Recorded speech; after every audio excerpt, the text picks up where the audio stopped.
Hi, Hello. welcome. I'm so excited to see your face. Man, Me too, you. yeah, Um, it doesn't happen often enough these days. I feel like we just need to go back to the good old days where we were on a podcast, or not podcast, on Zoom all day long. And then Kyle was telling us, are you guys really being productive talking about the same thing and going over these details? And we both were like, yeah, Yes, we it's are. very necessary. We're calibrating our brains. We're creating the hive mind.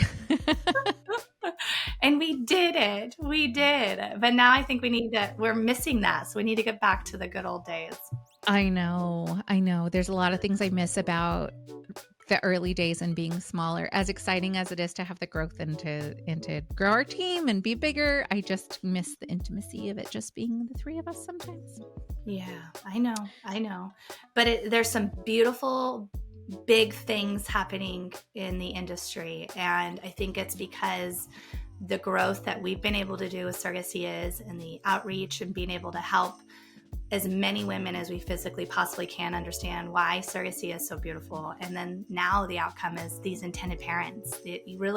I know I stepped into this role of surrogacy because I couldn't imagine not being a parent, and being able to give that to somebody else was such a huge thing. And seeing those sweet, amazing parents who had struggled so hard to get to this place of needing a surrogate and finally getting to hold their baby. I mean, that's what it's all about. And so now us as an agency, and now we're entering into this world of educating intended parents and really understanding that there's not a lot of resources out there for them. I am so excited that we have the opportunity to do that. And this next guest that we're talking with and her foundation, I'm like, sky's the limit, really. I mean, how do we get involved? How do we be a part of this to make change in this industry that we know needs it? So crazy. And just I think it's been really beautiful that there have been so many celebrities who have shared their surrogacy journey and really, shined a light on surrogacy to the mainstream in a lot of ways. But I also feel like there's been a little bit of a negative impact from that because people think, oh, it's a celebrity thing. But there are so many people that come to surrogacy for all kinds of reasons. And the celebrities that do surrogacy is just such a small, tiny, tiny, tiny percentage of the people who build their families this way. And it's very accessible to somebody who's very wealthy, but to somebody who is not, and somebody who just is middle class and wanting to start a family and struggled with infertility or cancer diagnosis or at whatever it is that they weren't able to build their family in a traditional way, surrogacy is not super accessible for most people. And so I think it's really awesome that Alexandra and Zach are sharing the gift that they had and that they want to spread it to others. And so I'm super excited to introduce her on this podcast today and learn more about Gift of Surrogacy Foundation and how we can get involved and really just spread awareness and support more families to have access to the gift of surrogacy is super cool. What a great name, too. So good. I'm so excited. Cannot wait to be able to share this and have the opportunity to really do our part in this mission that we're set out for. So it's good. Yay. Okay, so our guest with us today is Alexandra French. Alexandra and her husband, Zach, started the Gift of Surrogacy Foundation in 2022 after having a beautiful baby girl via surrogacy. Alexandra was diagnosed with breast cancer in 2019 and was unable to safely carry a second child after her treatment. So, through the loving and financial support of their family, they were able to add to their family through a surrogate pregnancy. But they realized that most people are not able to achieve the family they desire through surrogacy because of its high cost and a lack of available financial assistance. So that's what led to the creation of Gift of Surrogacy Foundation. What a ride for you, Alexandra, and beautiful that you guys have chosen to find a way to give back to others who have experienced what you have experienced. Is there anything as far as your story that you want to add to that background and as far as your introduction of who you are and where you came from, apart even from your surrogacy journey? Yeah, I mean, you definitely touched on all that, the highlights of everything of why we created Gift of Surrogacy Foundation. But one thing I definitely want to highlight is how fortunate I was that my oncologists had recommended going ahead and doing an egg retrieval prior to starting chemo. Mm. I know a lot of doctors, it's not a part of their like repertoire. They just don't talk about it. And it's not because they don't want to, it's just not top of mind for them. My doctor was on the younger side. He was like, okay, Monday you're going for your MRI. Tuesday you're going for your CAT scan. Wednesday you're going to get your X retrieved. And I was like, okay. Just it was never something that was talked about. It was never discussed. It was on my daily schedule of what he told me to do. And Mm. looking back, like I could not be more grateful for him because we would not have our daughter otherwise. Yeah. Yeah. And so And it just something that like anytime I talk to, young cancer patients, I'm like, please talk to your doctor about getting your eggs retrieved. Do it for like whatever it is. Like you may be fortunate to be able to carry a child afterwards, but you at least want to have that option. Mhm. Mhm. And because our fertility as women is so sensitive anyway, and I think, a lot of women, whether you have treatment for cancer or other things, like thinking about freezing our eggs and preserving our fertility is so important. And it's so easy to for that to be missed, I think, really, right? And you're in the moment, you're dealing with this fear that just has been brought to you. You might not think about, hey, I need to go get my eggs frozen, and having a doctor be there to just guide you through that. I'm so grateful because I have heard where they didn't necessarily, and how sad that is after the fact that they then come to that realization of like, shoot, it's too late. Yeah, it's just another thing that like cancer takes from people. Like you're Yeah. thinking about like, okay, how am I going to live? How am I going to get through this? And then a couple years down the line, you're like, okay, I'm ready to have my family. And they're like, sorry, you can't. And then you're just like, that's just another gut punch that you're now faced with. And Yeah. how do you come back from that again? I have a very dear friend who at 31 was diagnosed with uterine cancer, and she was going and preparing for dealing with that and getting her uterus removed and going to start treatment. And I was really grateful at the time. I was working for a fertility doctor and I was already like nagging all of my friends to freeze their eggs. So when that happened, I knew that there was a program through HRC where there was a discount for cancer patients to freeze and preserve their eggs. And so I connected her with them and she did that. And she was so grateful because that wasn't something that occurred to her either. And now she still has a future where she can maybe have babies. She's not ready to do that yet, but she doesn't have a uterus. She'll need a surrogate. I'm like, I'll take care of you. Yeah. I've got this handle to know all the people. Yeah. Well, and there's so many resources for gay parents and which is wonderful, like men having babies and all these organizations that help gay men with surrogacy, but I think as far as cancer survivors, there seem to be a lot less resources. So with Gift of Surrogacy Foundation being brand new, just started in 2022, there was such a need for that organization. So I'm really grateful that you used your experience to create access for other people. That's very cool. Yeah, and that was the first thing that we realized when we started going through the surrogacy journey was when we first met at our agency, they were naming off different organizations to go talk to for support, but wasn't mentioning anything about grants. And I thought that was so interesting. So I came home that day and I like, of course, I did like a deep dive, and I was like, okay, the few organizations that might be out there would give five, maybe $10,000. I'm like, how does that really help people? Yeah. I was like, it's great, but does that give people more stress and anxiety that are they ever going to use this money to be able to raise the rest? And so I like, she was like, babe, I figured it out. He's like, what are you talking about? I was like, I know how I want to give back. He's like, again, Oh, what are you talking about? I was like, I want to raise a bunch of money and be able to help someone have a family via surrogacy. At the time, I mean, we were just, we haven't even signed up with our agency at that point. At the time, it was like, oh, we'll just, raise some money and we'll give it to someone. And then we're like, okay, we'll go through the motions. We'll figure out what the journey looks like. We'll, experience the emotions, feel the feels. And then when our daughter was about 6 months old, I was like, okay, I'm ready now. Like I've seen like this miracle of surrogacy, yeah.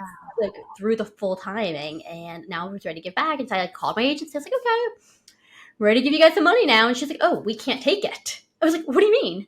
She was like, well, we're a for profit. Like you're gonna have to give it to another organization that can then disperse it. And I was like, oh, well, I don't want to do that. Like, so that's how Gift of Surrogacy was born. We had no intention of it being like a full blown 501c3. So tell us how that works. Tell us what does that process look like for somebody that's entering into this, potentially being somebody that could qualify for this grant? Yeah, absolutely. So we've kind of been like rolling with it as we've been going. It's been a complete learning curve. First we created our 501c3, and then we're like, okay, now we've got our status. We can go ahead and start planning our. We do a surrogacy soiree, not a gala, and it's really like there's nothing traditional at surrogacy, so we don't want your traditional boring gala.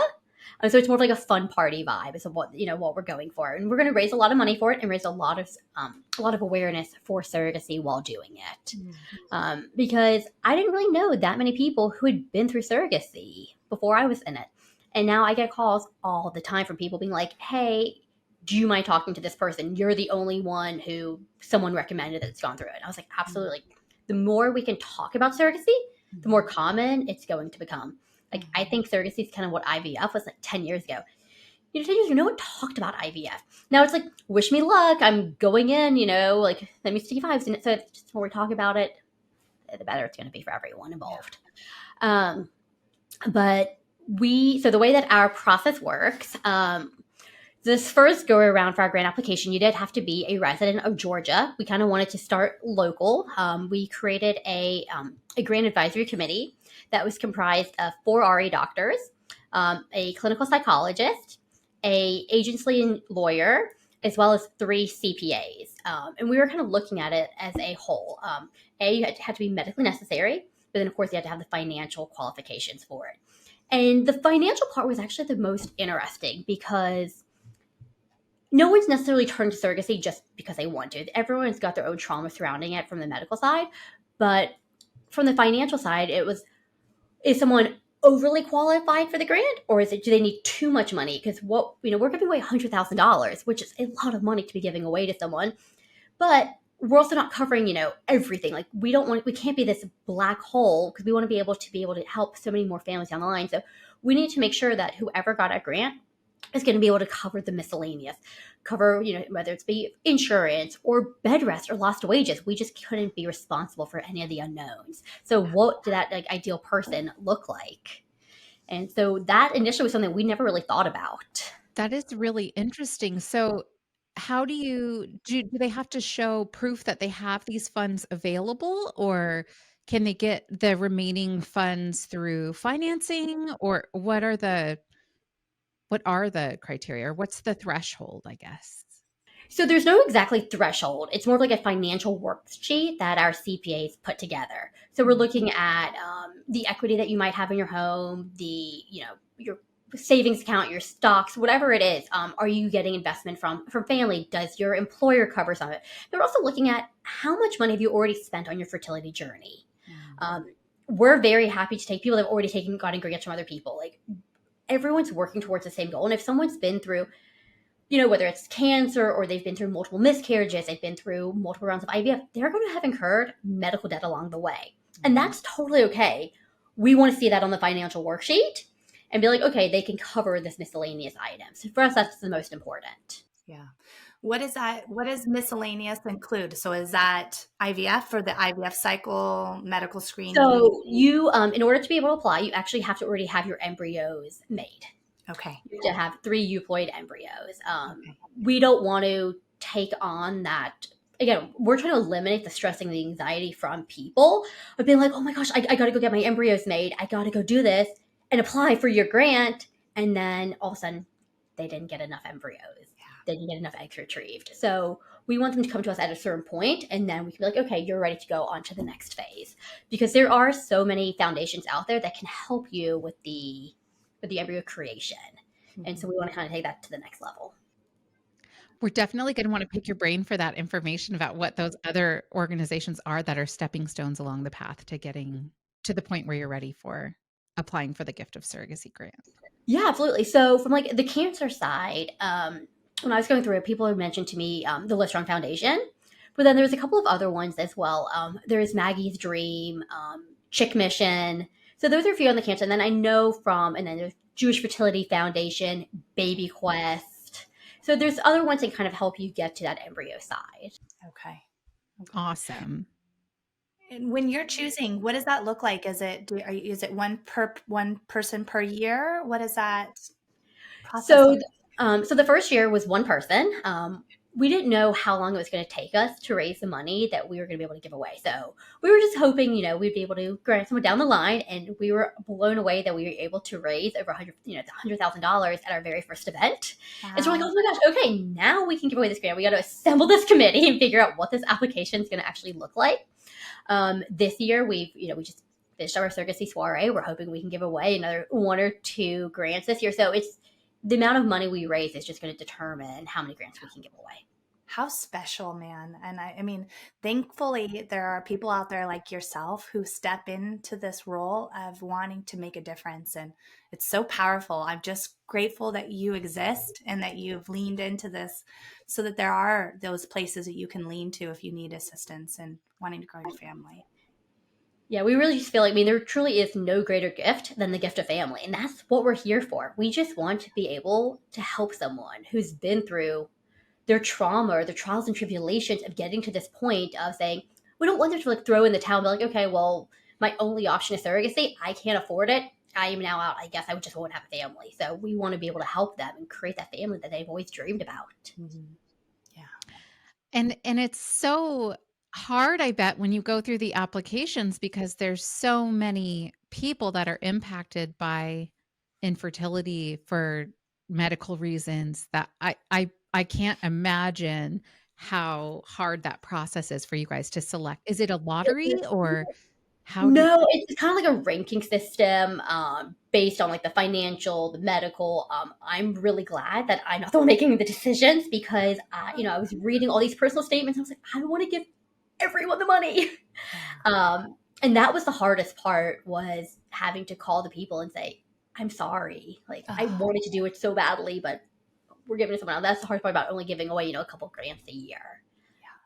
Well, hopefully you're going to get to a place now because you're brand new. This is a baby organization. And as you guys grow, I imagine you're going to be able to have such a greater impact as people learn about the gift of surrogacy and people learn about surrogacy. I think surrogacy has been in the news a lot in the early part of this year and mostly for negative reasons. The Pope's comments and now this latest um, news out of Alabama with the Supreme Court. Have you been following that at all? It is so heartbreaking. I know people that are in Alabama and they're like, should I move my embryos out of the state? Like, how do you move forward from that? I just feel like we're going backwards in time right now. It's heartbreaking, honestly. It's really sad that it's already impacted, like IVF clinics are pausing treatment and not going to be able to help people. We thought, Roe v. Wade being over, like we thought that was, devastating. This just takes it to a whole new level now, and you're like, what other states are going to follow in this? yeah. And they will, others will. And I I mean, think, our surrogate lived in Alabama, oh, really? so our journey would not be able to take place anymore now. Like, and so I think about that. I'm like, our daughter would not be here if this was happening now. Wow. She wouldn't, but was your IVF clinic in Alabama, or did she have to do local monitoring there? She had local monitoring in Alabama, and then Yeah, our I daughter can't was born in imagine Alabama. anybody's gonna be able to get local monitoring even in Alabama. That is something I didn't even think about. Yeah. And I think we're just starting to like unravel and see what the ripple effects are going to be. Who else is going to follow? Who's going to pull out and see? And how is that gonna raise the costs for intended parents of a process that's already so expensive? Yeah. Oh, gosh, that's sad. Let's talk about more positive. Yeah, it just kind of like gave me like a little bit of goosebumps. I'm like, oh, like I it's know, so like, cringy. oh, It's but you that know hard. what? It's okay. I think it's so important that we continue talking about it, and I think it's so valid what the people were feeling that lost their embryos in that incident. Like, that is devastating. Like, you know how expensive it is and how time consuming and how precious your embryos are. So nobody wants to minimize the value of the embryos. It's just calling the embryo a child is taking it a step too far. Yeah, It's a potential for a child. exactly. I mean, I saw a great article this morning. It was talking about like their baby was frozen for, or rather, their embryo was frozen for 27 years, and they're like, if my baby was frozen for 27 years, my baby wouldn't be a baby. A baby does not equal an embryo. Like a baby, something living and breathing can't be frozen for that long. An embryo can. No, I'm sure I think I saw a poster because that happened last year, right? That baby that was born from that 27-year-old embryo. I think I remember seeing that in the news when it happened. I thought, that's so amazing. Must have been a donated embryo or something Maybe, if I'm you not sure. if you think about it, because I can't imagine having your own embryo frozen for 27 years and then at what point would you have had to freeze it Yeah, and then potentially, right? Yeah, you'd probably believe it yeah, was a and then how donated old are you embryo. in there? I don't know. That's no, Yeah. it's a whole other that's a whole other mystery to unravel. But that probably wouldn't happen either because if that embryo was considered a child, would they have been able to donate that Yeah. embryo to another family and let another I don't know, who knows? It raises so many questions. Um, which leads me to my next question, I think, involving the costs as far as I know $100,000 is a lot of money. I think what are you seeing is the typical all-in cost for families who are going through surrogacy these days? If you're going through an agency, and if you are going through the Gift of Surrogacy Foundation, do you need to use an agency or can you do an independent journey or does that make a difference at all? So we are requiring you to go through an agency if you get one of our grants. And why is that? I would love to hear your reasoning. It helps make the process smoother. To kind of takes out a lot of the unknowns. We want everyone to make sure that they're fully represented as well, Yeah. and just we're putting so much hope and faith into it. We need to make sure that it's going to get through the finish line. And I think having that agency there representing, the GC and the IPs, it's going to make it possible then. And there's so many unknowns, right, with this process. We want the parent and the surrogate to really just focus on that relationship building and the growth of this pregnancy versus trying to jump through the hoops of getting a birth order and making sure life insurance is in place. So I think there's so many variables with the agency. Sunshine and I are huge advocates of not going independent, but mostly because we see how many wrong turns that can be made that then would affect the relationship and the outcome of the entire journey, which is it's just not worth it. And it's just making sure the I's are dotted, the T's are crossed. We're not an agency. That is not what we're trying to do.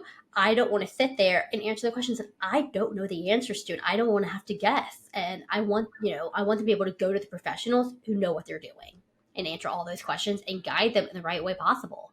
Yeah. Do you have any requirements for the agencies that they choose to use or just that they use an agency?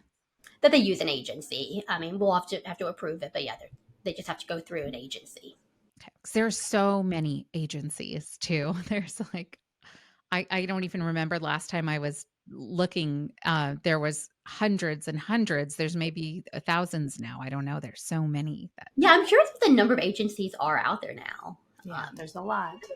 There's so many different sizes too. So. yeah, and so many different sizes of agencies too. There can be a really small agency that just does a handful of journeys a year, and then there are larger agencies that do dozens or hundreds. So it's all over the map as far as that's concerned. But I do think that's really awesome that you require an agency and that grant allows them to help afford that cost of that as well. Yes. Do you give your intended parents that are requesting this grant any advice in when they're looking for an agency, what they should be looking for? Because they all are so different, and some agencies will really follow those guidelines to protect that journey, and maybe some skirt around some of the requirements and the suggestions. Is there anything that you give as far as advice to these intended parents when they're looking for their agency? So, we've only kind of, we're so new still. A lot of the people that applied for our grant were already talking to agencies, and because it was kind of local to Georgia, or initially, we knew all of the agencies that they were already talking to, and so we were like, okay, they're already vetted, they already follow the SEEDS guideline, the ASR guidelines. So I already knew, like, I had a good sense of like faith and trust to them already. But as we expand, we might have to set some clear expectations of who those agencies may look like, and that's kind of like as we grow, it's just this learning curve that we're constantly having to expand upon. So at this point, I understand you're expanded outside of Georgia. What are the locations that you're open to now? Is it all across the US? Are there international parents? We will know more of that in the next like month or two. Okay. Okay. We just, like the story just finished last week. We were like, okay, we've raised enough money. Now we just got to get the application out there. We'll kind of tweak what those guidelines might look like. But you're considering expanding it outside of Georgia at this point. We are, yes. Okay. Well, that's That's really exciting. exciting. You know, Georgia, I'm here in Georgia and it's a small state. I know there are a handful of agencies I'm familiar with here, and um that's really exciting because there's so many parents all over the US, and I know that's going to really open it up and make it so much harder for you guys to go through that application It's process. been, I mean, it was so hard, just like looking at the applications just for the people in Georgia. And then, oh my God, we had so many questions from people being like, well, I went through, an IVF clinic that was in Georgia, but now I live in Florida, or my embryos are stored in Georgia. I live in New York. And I'm like, oh, technically you're not a resident though. Like, Yeah. so it's kind of like that, like gray area. I'm like, sorry, you don't qualify this year, but maybe next year. Yeah, and there's so many things, I'm sure, extra red tape that you guys have to jump through to open it up too. So thanks for taking on that challenge and doing it. I think it's incredible. And we welcome all advice and want to hear from everyone. Especially the people in the industry. Like, we want to know what you guys are seeing on a day to day basis. Like, what are the IPs looking for? What are the GCs asking? How can we make our money go the furthest? And how can we have the most impact on people? That's what we're here for. We want to just be able to help as many families as possible. I know we started our focus with when we started Surrogacy was really focused on supporting and educating surrogates and teaching women who maybe would be good surrogates, but maybe didn't even know anything about it, about what the process is, so that they could consider helping families through surrogacy. And so now that we've expanded into an agency, we're realizing what a gap of support and knowledge and education there is for intended parents too. So that's a hole that needs filling as well, that we're really excited and eager to provide resources for intended parents, because it's a scary journey, I can only imagine. When you decided to build your family, to continue growing your family through surrogacy, what were some of those big challenges that you face? And if you met somebody now who's entering that, what would be your like initial first level advice for them?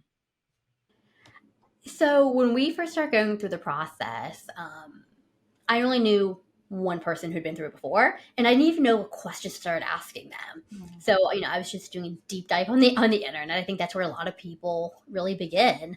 I relied a lot on my agency, asking them, all the questions that I had. What I was like, things like I didn't understand was insurance, like what's included, what's not included. Then you have like your base price, and then it's like, okay, like the you're paying for all, like, obviously you're paying all the medical bills and everything, but at what point, like, what's being paid to the IVF clinics, what's being paid for, like, towards the hospitals, but then like all the shots and everything leading up to it, being like, okay, we gotta go, they gotta call this prescription for the progesterone shot, we need to get the credit card to pay for this, like, to, and I was like, okay, like, fine, like, so just knowing like the breakdown of that, and then the uncertainty of like, are we going to be able to, who's going to be in the hospital room, are we going to even have our own room in the hospital, where are we going to stay, that until I was laying the process, like, that never even crossed my mind. Mhm. Yeah, uh, you're just like of course, like, building the bridge as you cross it. Mhm. Like, of course, in our contract we had, who could be in the room, Sure. but I didn't know, was like, are we going to be able to sleep in the hospital, like, or am I just going to have to like check into the hotel next door and then walk over every time I wanted to see the baby. Um, Luckily for us, like, the hospital we were at was super, surrogacy friendly, and we almost had like interconnecting rooms, Oh, and it was the most expensive hotel room I've ever paid for in my entire life, oh my but worth every Wow. single penny. Yeah. I think a lot of parents too, like, don't know until the day of, because the hospitals are so unclear, and they're always like, well, we'll have to find out. We'll have to wait and see. It depends on how many babies are being born that day, if we'll have space for you. And I remember when I delivered my last surrogate baby, no, my second one, we were at Cedar Sinai in LA, and that's supposed to be such a great surrogacy friendly hospital, but it was not. Like, they didn't have a place for my intended parents. They weren't prepared for us. Like, there was a family waiting room that they cleared out for them and let them stay in there, and they brought a like pull out chair couch bed thing, and so they stayed in there, and they didn't have their own bathroom, and it was just I feel like hospitals have a long ways to go in that, but Mhm. it's expensive too Yeah. to stay at the Well, hospital. and finding an agency that knows to prepare the parents for that is so necessary too, right? And knowing you don't know. I remember when I did my first surrogacy journey, I always joke and say, you don't know what you don't know until you're in it. And you're like, okay, the next time I'm going to ask this type of question to understand how does this process work with this agency?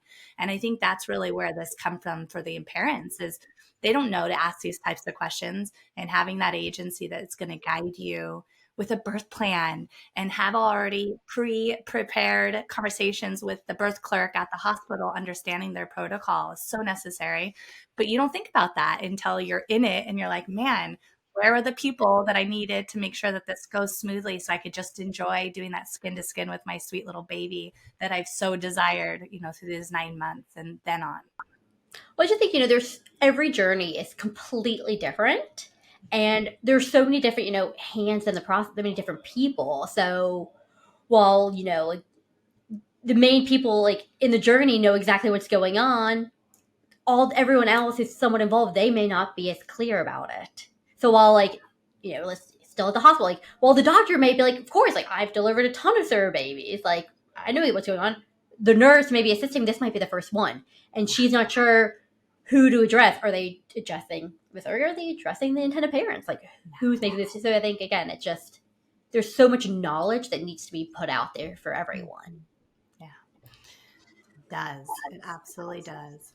And that's our mission, is to share all this too, just to get Yeah. an audience to pay attention and realize when courts are making decisions like this Alabama decision, and when the Pope's making statements like he made about surrogacy, people are hearing those loud things. But I think we need to be louder about sharing the beauty of surrogacy, and it's definitely something that surrogates and intended parents come to in a like a very compassionate relationship. It's not this exploitative transactional thing that people think it is. And so I think even having conversations like this one are really important and go a long way for people to learn. Like, you and your family are beautiful, and your daughter is in your life because of surrogacy, and that's beautiful. I don't know how anybody could feel negatively about that if they I think knew. a lot of people just, they think about the movies and that's it. Or people think about the celebrities and that's it. But yeah, they're not thinking about how it affects people on a day to day basis and the amount of families that have been, created because of this. And like you said, the beautifulness that comes out of it. And when you're in the moment, like that's all you're thinking about. What is my journey gonna look like? What is my who's my story gonna be? What's my baby gonna look like? What's the person that you're thinking about? And then sometimes like I look at my daughter and I forget that she was born, not from me. Like she is my mini me. She looks like me. She acts like me. And I'm like, oh, you were born in Alabama, not in Georgia. And like, I forget that sometimes, even though like surrogacy is such a part of our life, it's just, you forget, like, you forget when you're not in the moment. You forget the journey, but Yeah. Yeah. the journey is part of and now, I mean, you're never not gonna be able to forget your journey because you are dedicating a portion of your life to helping others get down that path and have that same positive outcome that you had. So it becomes a part of you. I know surrogacy's become a part of my identity too, even though my journeys are done and I will never be a surrogate again. Like, those journeys and those relationships with my intended parents are in my DNA and my core of who I am, and the values that I've built and the appreciation I have for what my body was able to do, and what I was able to give, and how important it is to give if you have the ability to give somebody something. Well, I think it shapes who you are as a person, no matter what side of it that you're on. It becomes a part of your story. Yeah.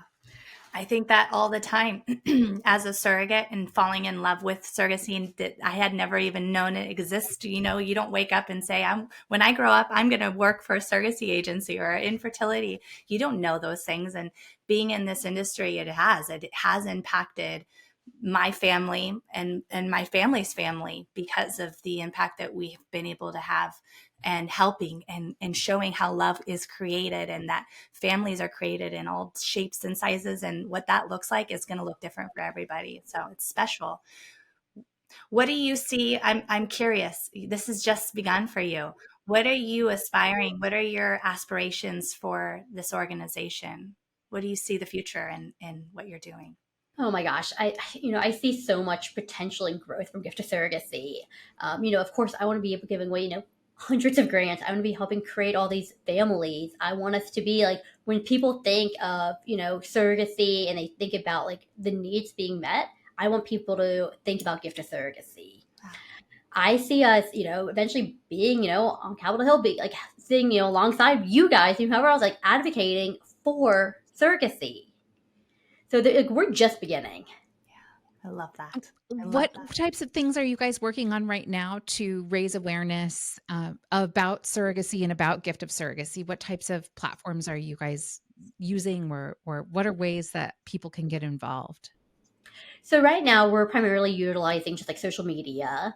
I have these grand visions of eventually building out like a whole like, YouTube channel, chatbot. Who knows? Like it just right now my focus is on just more the raising the money and giving away the grants, and then everything else will follow along.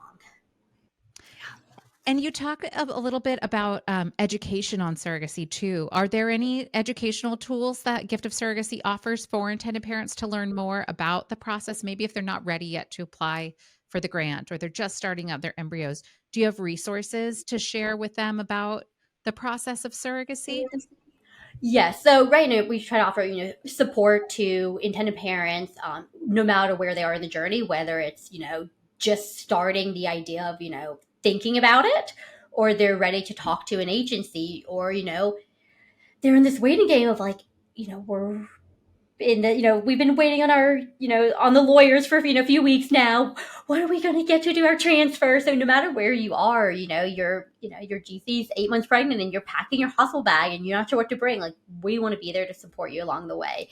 And then we also have some like educational tools that we're trying to like work on that we'll hopefully be sharing soon.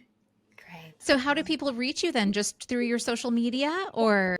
Social media, Instagram's probably the best way. We're on every platform at Gift of Surrogacy Foundation. Okay. Awesome. And I'm sure it's a lot of work to respond to all the messages incoming from intended parents with their questions and everything. Do you have a team that's helping support that, or is it just you and your husband who are manning that, or who's manning that process right now? Right now, it's just me manning the social side. So Wow. if you DM me, it's going to be me responding.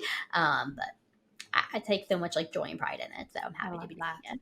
Love Yeah, that. I remember when we first started out, I was able to respond to all of the messages too for all the surrogates, and I felt that connection to everyone that came through. And now that we've grown, I don't have that connection with all the surrogates anymore. And I see names coming through, and I'm like, I don't know who she is, and I miss that connection. So I would encourage you to enjoy the heck out of this early stage, because I'm trying to.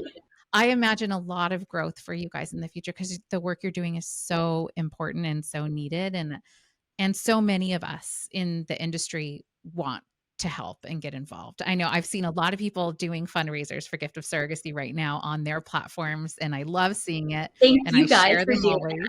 And I know we're doing that right now, and anybody who wants to donate, it's really fun to donate to an organization that you know is going to go directly to a family who needs help and is going to be able to have this amazing journey that otherwise they wouldn't be able to afford, because there aren't a lot of insurances that provide any amount of resources for surrogacy, right? Like, do you know if there are any health insurances that cover the cost of an agency or surrogate compensation, or? it. I, Not to my knowledge, I think we're one of the few out there that are really covering these costs. recently we came across an insurance that covers the cost of the agency fee, which is great. But I think there's just very few and far between. I can say that I know of the one. And I'd love to be able to figure out and get a handful of these resources in a place where they're going to be able to be used by the parents so they can understand what resources are out there for them. Yeah, I mean, I think the more that everyone can work together, because at the end of the day, we all have that same goal and vision in mind. We just want to help the intended parents at the end of the day. We just want surrogacy to be more affordable and more accessible to more people. So if we can all like collaborate and share these resources that we've learned and we're hearing about and creating like web pages and sharing, like it's helping the industry as a whole. It Yeah, really and is. I love that there's more individuals who've been directly involved with surrogacy who are getting out there and sharing these things. There's a lot of really great platforms I follow on Instagram. I feel like Instagram's been really helpful for the surrogacy community to share and collaborate, and it's such a on Facebook, the surrogacy community is kind of dark and scary and mean. Especially in all the Facebook groups. Oh my gosh, Yeah. it's so It's all bad. Yeah. the negatives. Yeah. And once that culture is created, it's really hard to clean up. So I feel like I don't know what to do about that in the Facebook surrogacy community. I don't know that there's any saving it at this point. But the community that's sprouted up around surrogacy and infertility on Instagram is not that way. It's so collaborative and supportive and encouraging and sharing all the knowledge and sharing all the tools and the hardships and the struggles and the joys and the wins and honesty and vulnerability or all those things that you're seeing in the Instagram community. I think that there's so many people that want to share and that are encouraged by hearing people like you and people like us sharing our stories, and people are encouraged to share theirs, and we'll get the word out. And if there's anybody who wants to contribute to Gift of Surrogacy or support your organization, whether by being part of the soiree for next year or in any other ways throughout the year, how can we go about contributing to Gift of Surrogacy Foundation? What's the best way? You can go into our website at www.giftofsurrogacyfoundation.org, or you can reach out to me on Instagram. We can figure out the best way to kind of get you involved. I love that. Very Yeah, we exciting. want to be in the loop on the next soiree for sure. Yes, We would love to be Please. part of it. It looked Yes. like so much fun too. I love that you guys are making it like a party and a celebration and not just a stuffy, stiff Yeah. gala. like we said, there's nothing traditional about surrogacy, and that's why No. we're all going to love it, and that's why we're not going to have that stuffy gala. Yes, I love it. Well, we count us in, please. We'd love to be a part of that next year. Amazing. Yeah, save the date, February 8th. February Okay, that's 8th. my Okay, daughter's writing it birthday. down. February 8th, 2025. Oh my gosh, 2025. Whew. Crazy. We're there I'm not ready already. for that. But Yeah. Is but I there know any final notes or anything that you would like to leave your listeners, our listeners, with just about your organization, to the intended parents, to the surrogate? I just want to say, well, thank you guys so much for having me on today. I really, really appreciate it. Surrogacy, it's such a unique and interesting and fascinating and important journey for so many people. So just keep spreading the word. And like I said earlier, like I think that the more people talk about it, the more commonplace it's going to become. And so just keep talking about it and think about the joy that can come out of it and how many people are being affected in a good way because of it. That's great. I think one last thing I wanted to touch on, because it comes up a lot in the comments on our social media and stuff, is that surrogacy is just for celebrities and rich people, and it's not for regular people, or regular people don't do surrogacy. And I would love for you to share a little bit about who are the people that you read all these applications to, like who are the people that are using surrogacy? No, it's yeah, no. The people that are going through surrogacy, people just think about the rich and the famous going through it, but that is a small percentage. The majority of the people who are going through surrogacy are people who have been trying to have their family for so long. Whether it's a same-sex couple and this is their only option, or it's someone who needs it for due to a cancer diagnosis like myself, or someone who's gone through 7 or 10 years of trying and has had unexplained infertility. Someone was born without a uterus. They've had something traumatic happen to their body. They can't carry it. They've had ashway. Like whatever. There are so many reasons that people have to go through surrogacy, and the majority are just everyday people like me and you who are going through it, and they're scraping by to save their money to create their family that they want and that they desire just so badly, and they'll do anything to make it happen. Well, Do you have any words of encouragement for those who are just starting? Um, it's a journey, but stay positive. Expect for it to take longer than you possibly imagine, and that's okay because at the end of the day, when you look back, you're going to that waiting and the unknowns. None of that's going to matter anymore because when you're sitting there holding your baby, that's all that matters. And so whether your journey takes 1 year, 2 years, or 3 years, you're there. You're at the finish line. You got to your end result, and that's what matters. It's you're finally there. You're happy, and everything is right. Yeah, so good. So just keep holding out, and just wait, and you'll get there. Just keep moving forward. Yes, marching forward. That's a better word. Yeah. Well, thank you so much for spending this time with us. We're so excited to support your mission, and we're grateful that you guys started this organization and that you're pouring your heart and soul into growing it into all of its potential. And we can't wait to see where it goes and how many people you're able to help. Thank you guys so much. I really appreciate it.